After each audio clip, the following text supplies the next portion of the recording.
만년설이 뒤덮인 히말라야 고산 지역에 그 에베레스트 산을 올라가려면 굉장히 철저한 준비와 또 강인한 체력, 또 정신력이 필요하다고 합니다. 너무나 높은 산이기 때문에 쉽지가 않습니다. 그런데 또 하나 꼭 필요한 게 있습니다. 그게 바로 셰르파라고 하는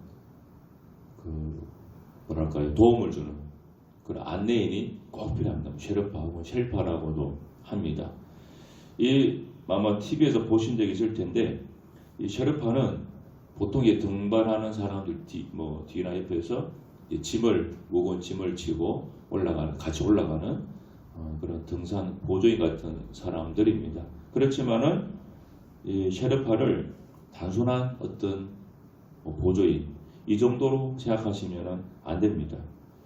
실제로 1953년 5월 29일 세계 최고봉인 에베레스트 정상에 처음 등장한 사람이 뉴질랜드 사람인 에드먼드 힐러리라고 합니다. 그때 이 사람 옆에 같이 있었던 셰르파가 텐징 노르가이라고 하는 사람이라고 합니다. 혼자 올라간 게 아니라 이 셰르파가 같이 그 자리에 같이 올라가도록 도와준 겁니다. 이처럼 위대한 산악인 곁에는 언제나 위대한 셰르파가 함께 있었다고 합니다. 실제로 이 셰르파라고 하는 사람들은 티벳 계열의 소수 고산 부족인데 네팔의 36개 부족 중에서도 아주 독보적인 고산 등반가로서 위치를 인정받고 있다고 합니다. 셰르파라고 하는 이름은 티벳어로 동쪽을 말하는 샤르와 사람을 뜻하는 파가 합쳐진 단어입니다. 그래서 뜻은 동쪽에서 온 사람들 그런 뜻입니다. 오늘 읽은 요한복음 14장 16장 7절 8절 아닌가요? 그렇죠? 네.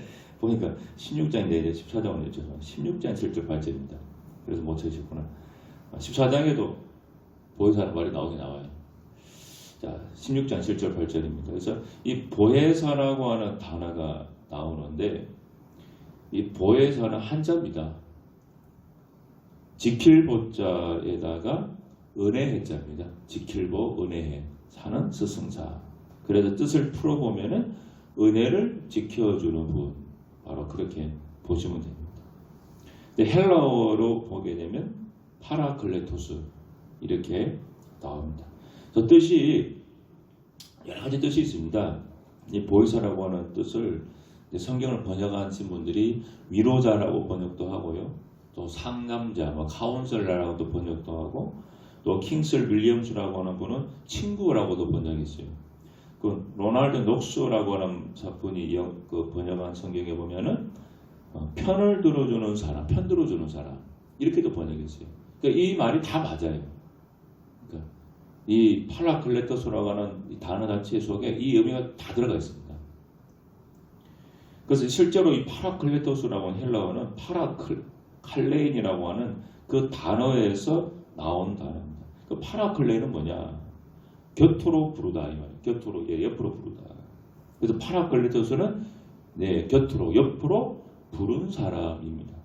그래서 이 뜻을 알기 위해서는 이 헬라어 그 당시 예수님 당시 그때 파라칼레인이라고 하는 이 단어가 어떤 식으로 많이 쓰였나 그거를 좀 봐야 되는데 어떤 사람을 협력자로 상담자로 부를 때 때로는 어떤 큰 일을 앞두고 그 사람의 협조를 받기 위해서 그 사람을 초청할 때 그럴 때 쓰이는 단어가 파라클레입니다. 그러니까 위로자, 협력자, 상담자 혹은 내가 어떤 큰 일을 앞두고 뭔가 도움이 필요하잖아요. 그 도움을 줄 만한 사람 이 사람을 지칭할 때 파라칼레인이라고 합니다. 그리고 파라칼레인은 변호해 주기를 바라면서 어떤 사람을 증인으로 부를 때 그때도 이 쓰이는 단어가 파라칼레인입니다. 특별히 이집트 알렉산드리아 유대인들이 억압을 당하고 학대를 막 받고 있을 때 그들의 사정을 로마 황제에게 호소해 줄 그런 사람이 필요했습니다. 바로 이 사람을 뭐라고 하느냐? 파라클레토스라고 하는 거예요. 자기를 굉장히 억압당해서 핍박을 당하고 있어요. 이것을 황제한테 가가지고 우리가 못 가니까 대신 막 고소해주고 대신 막 얘기를 잘해가지고 이 사람들 억압을 풀어주게 해줄 만한 그 사람들을 뭐라고 부르냐? 파라클레토스 혹은 파라칼레 이렇게 부르는 거예요. 그리고 군법 회의 중에 지금 막 심리 중에 있는 재수가 있잖아요. 이 재수를 위해서 변호해줄 사람, 막 온 힘을 다 짜내가지고 변호해가지고 이 사람 끄집어내줄 만한 해줄 사람을 뭐라고 부르냐? 이 사람들을 파라클레토스 이렇게 부른다는 거예요. 그러니까는 이 보혜사라고 하는 그 어떤 위치, 보혜사라고 하는 역할이 뭔지 대충 감이 오잖아요. 이 역할을 하는 게 보혜사, 성령이라는 거예요. 그러니까 성령을 파라클레토스라고 하는 것은 성령께서 우리 인간으로 하여금 슬픔과 싸움과 이 세상의 무거운 짐을 능히 감당하게 해주시는 분, 마음이 약한 자에게 용기를 북돋아 주어서 힘을 주는 분, 때로는 겁쟁이들에게 용기를 주는 분, 인생의 어려운 문제에 봉착했을 때 우리에게 현명한 조언을 주고 힘 있는 협조를 해주는 분, 막 이런 거, 특별히 우리가 심판대 앞에 갔을 때 우리를 위해서 변호해주는 그런 분, 이분 이런 역할을 하는 게 뭐냐? 보혜사라. 그러니까 이 보혜사라고 하는 단어 이 속에 파라클레토스라고 하는 이 단어 속에는요 굉장히 많은 의미가 다 들어가 있습니다. 이 역할을 하라고 우리에게 오신 분이 누가? 성령이라는 거예요. 그래서 요한복음 14장 16절에 보면은 또 다른 보혜사라고 하는 말이 나옵니다. 왜 또 다른 보혜사냐? 예수님이 이 땅에 보혜사로 오셨기 때문에 성령을 또 다른 보혜사라고 하는 거예요. 그런데 오늘 이거 말씀 보면은 예수님은 내가 떠나가는 것이 유익이다. 그렇게 말해요. 내가 떠나가는 것이 유익이다. 자, 여러분. 내가 떠나가야 또 다른 보혜사가 오시기 때문에 그런 말인데 제자들이 예수님하고 한 3년에서 3년 6개월 정도 동고동락했거든요. 먹고 자고 그냥 계속 같이 그냥 다녔습니다. 이 3년 동안에 제자들의 그 생활을 잘 여러분 한번 보십시오. 제자들이 의식주 문제로 고통을 당한 적이 있습니까? 복음서에 보면 제자들이 병 들어가지고 고통을 겪은 적이 있어요. 혹은 어떤 극히 개인적인 어떤 문제, 염려 때문에 머리 싸매고 막 염려에 쌓여가지고 막 밤에 잠도 못 자고 여러분 그렇게 괴로워한 적이 있습니까? 요한복음 2장을 보면은 가나에서 혼인잔치가 열렸는데 포도가 떨어졌습니다. 근데 예수님께서 물로 포도주를 만들어 주셨잖아요. 베드로 장로가 열병에 걸렸을 때는 예수님이 그냥 가서 고쳐주시고 마태복음 17장 24절부터 보면은 예수님과 제자들이 가버나움에 갔을 때 일입니다. 그때 가니까 반세겔 받는 자들이 베드로에게 나와서 얘기해요. 너희 선생님은 반세겔 내지 않느냐 그래요. 이게 무슨 말인가 하면은 유대인들은 그 만 20세가 넘으면은 남자들은요 율법에 의하면은 성전세를 내야 돼요. 그 성전세가 있습니다. 우리나라가 막 이런저런 뭐 세금이 많이 있듯이 유대인들은 20세 넘으면 남자들은 성전세금을 내게 되어 있습니다. 뭐 율법에 의해서. 그 성전세가 뭐냐? 1년에 한 번 내는데 그게 바로 반세겔. 이게 한 5.7g 되고 금으로 따지면 한 돈 반 정도 된다 그래요. 이걸 꼭 내야 돼요. 그러니까는 성전세 받는 사람이 베드로한테 와가 너 선생님도 어른 된 남자인데 성전세 안 내냐 이렇게 물어본 거예요. 그러니까 베드로가 낼 거라고. 왜? 유대인들이 율법을 지키니까. 그 베드로가 집에 들어가니까 예수님이 그걸 어떻게 아시고 베드로에게 말해요. 세상 임금들이 누구에게 관세와 국세를 받냐? 그러니까 자기 아들에게서 받느냐 아니면 다른 사람에게서 받느냐 그래요. 그러니까 베드로가 당연히 다른 사람에게서 받지요. 예수님은 더 말씀하시 그러면은 아들들은 세금을 내지 않는 것이다 그래요. 자, 그러나 예수님은 그들이 실족하지 않게 하기 위해서 바다에 가서 낚시를 던져 먼저 오르는 고기를 가져서 입을 열면은 그 속에 돈 한 세겔이 있을 거라 그랬어요. 왜 한 세겔입니까? 예수님 거 반세겔, 베드로 거 반세겔이기 때문에. 그래서 정말 가서 보니까 고기를 잡아보니까 고기 입에서 한 세겔이 나왔어요. 예수님과 베드로야 이 의미를 이제 이해를 하지만은 예수 믿지 않는 사람들, 배척하는 사람들은 그 의미를 모르기 모르기 때문에 예수님은 세금을 내신 거죠. 그 세금을 이렇게도 낸 적이 있다는 거예요. 돈 없으니까 그 물고기 각 잡아오면 그 입에서 돈이 있을 거라 그러는 거예요. 그러니까 이 얘기를 제가 왜 쭉 하고 있는가 하면은 제자들은 예수님과 함께 있을 동안에는 걱정할 필요가 하나도 없었다는 거예요. 모든 문제를 예수님이 다 책임을 져줬다는 거예요. 심지어는 바다에서 풍랑이 일면은 막 태풍이 폭풍랑이 일면은 풍랑도 예수님이 그냥 다 잠잠케 해주셨다니까요. 걱정할 게 하나도 없어요. 제자들과 함께 있었던 그 예수님이 지금 우리와 함께 실제로 눈에 보이게 보이는 형태로 있어준다면 여러분 걱정할 게 있겠어요? 우리가 믿음으로 예수님 보고 믿으니까 믿음이 떨어질 때는 염려가 되고 믿음이 충만할 때는 염려가 안 되고 왔다 갔다 해서 그렇지 만일에 진짜로 제자들처럼요 예수님이 눈에 그냥 우리 보이는 그 실체로 살아계셔가지고 우리와 함께 매 24시간 막 다니면서 그래 있다고 한다면 아유 제 생각에는 막 걱정할 거 하나도 없을 것 같아요. 예수님이 막 모든 문제 다 해결해 주니까. 그런데 예수님께서 뭐라고 하셨어요? 내가 떠나가는 것이 너에게 유익이다 그랬어요.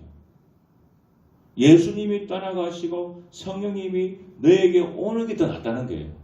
그래서 CEV라고 하는 영어 성경 보니까 이렇게 되는 것이 베스트다. 그렇게 보내요. 베스트다 이게. 최고의 베스트다. 성령이 오셔서 함께 있는 것이 예수님이 내가 너희와 함께 있는 것보다 훨씬 더 낫다. 베스트다. 그 얘기예요. 그러니까 보혜사라고 하는 이 성령께서는요. 예수님을 대신할 뿐만 아니라 제자들에게 있어서 오히려 훨씬 더 낫다는 거예요. 그 제자들은 이 말씀할 당시에는 그거를 느끼지 못하죠. 왜? 성령이 함께하는 것이 어떤 것인지 한 번도 경험을 해본 적이 없기 때문에. 그런데 예수님하고 3년 동안 지내면서 어땠다고 하는 것은 알잖아요. 자기들이. 그 이상이라는 거예요. 성령이 오시면. 그래서 예수님이 난 가고 성령이 나와 바통 터치해서 성령 하나님이 오는 게 훨씬 낫다고 얘기를 해주는 거예요. 지금 제자들에게는 예수님을 잃는 것보다 더한 손실은 없죠.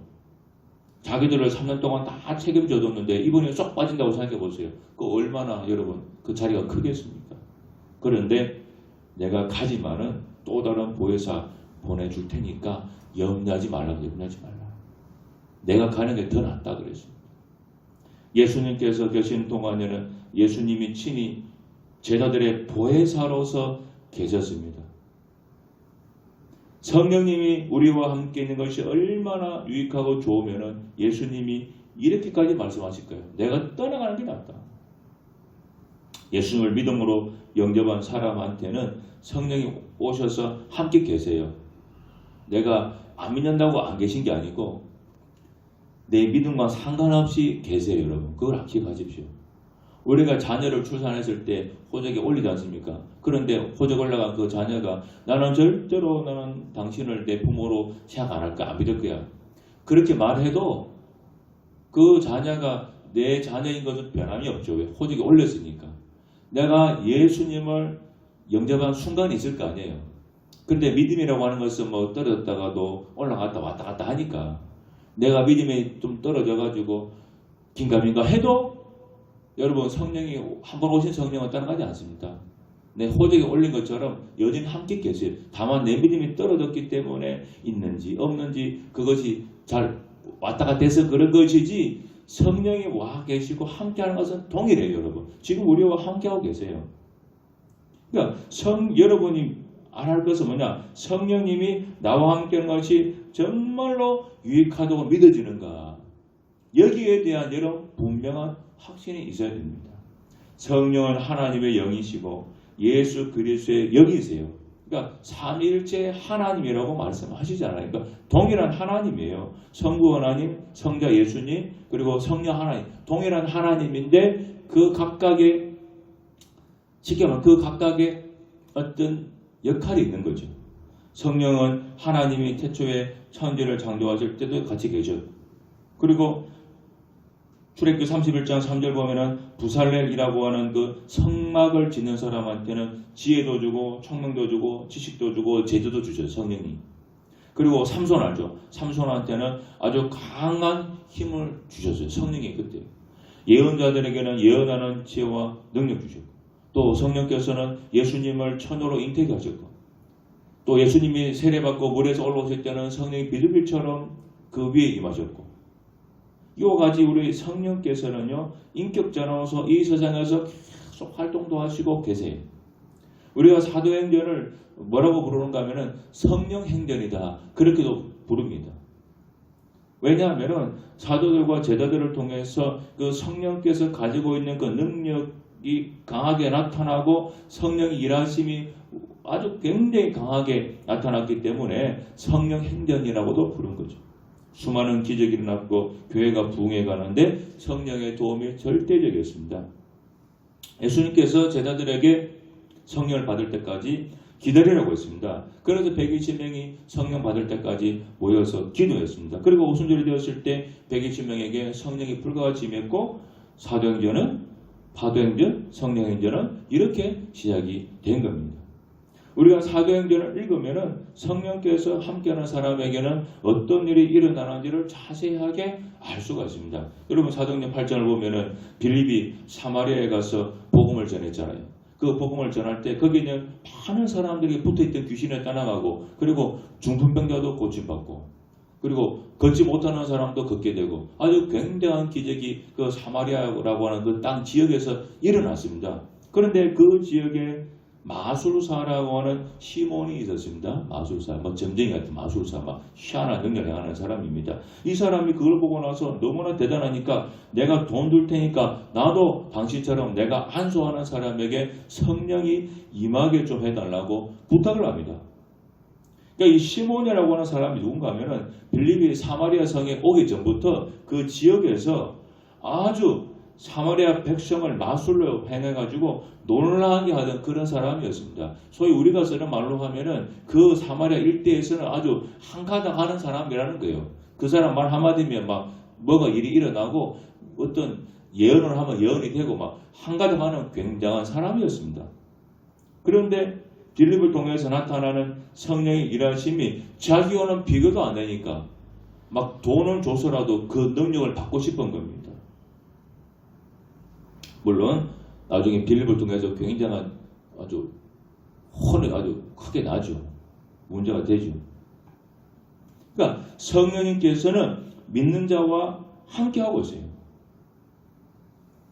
예수님께서 제자들을 부를 때 그들의 생업을 버리고 제자들이 그 부름에 순종했지 않습니까? 마가복음 1장 16절 18절 보면은 예수님께서 시몬 베드로와 그 형제 안드레가 바다에 그물 던지는 걸 보고 말씀하시죠. 나를 따라오라고 해서 나를 따라오라. 그러니까 이 두 사람이 즉시로 그들의 그물을 버려두고 따랐습니다. 이 두 사람 직업이 어부거든요. 그러니까는 자기 직업 그냥 버리고 예수님께 순종한 거예요. 그냥. 여러분 대단한 거죠. 여러분이 어떤 삼성이라고 하는 대기업에 다니고 있는데 예수님이 어느 날 갑자기 나타나가지고 야 너 삼성 때려쳐 나 따라와 그러면 여러분 그거 버릴 수 있겠습니까?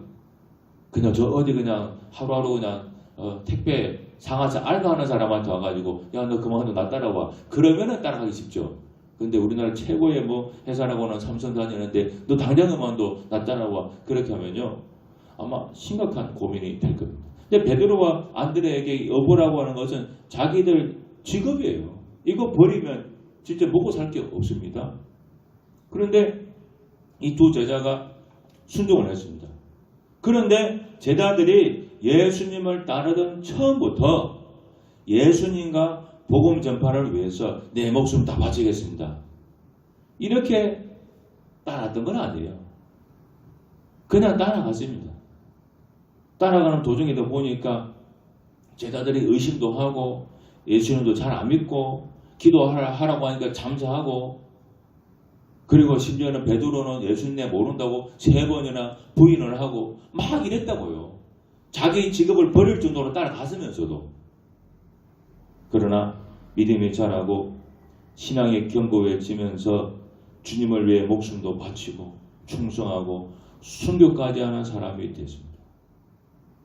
주님이 얼마나 좋으면 자기 목숨을 여러분 지키지도 않았는데 내놓게 되겠습니까? 여러분 성령님은요 또 다른 보혜사입니다.